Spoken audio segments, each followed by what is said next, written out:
Pernahkah anda menggaru kad gores, rasa macam nak menang, tapi cuma beza satu nombor? Adakah ini kebetulan, atau ada muslihat tersembunyi?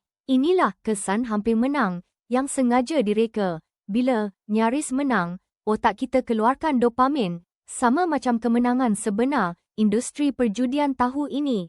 Mereka reka kad gores untuk cipta lebih banyak, hampir menang. Walaupun kalah, otak anda rasa ganjaran ini buat anda rasa sudah dekat dan terus membeli. Bayangkan, dua nombor sama, tapi nombor ketiga cuma beza satu. Kalau beli lagi, mesti menang. Ini bukan nasib, ini manipulasi. Mereka cipta ilusi kawalan. Kitaran ini boleh menjerat dan buat anda ketagih.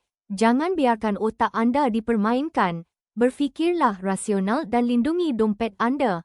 Ingat, yang sentiasa menang adalah penjual impian. Kenali muslihat ini dan jangan mudah tertipu.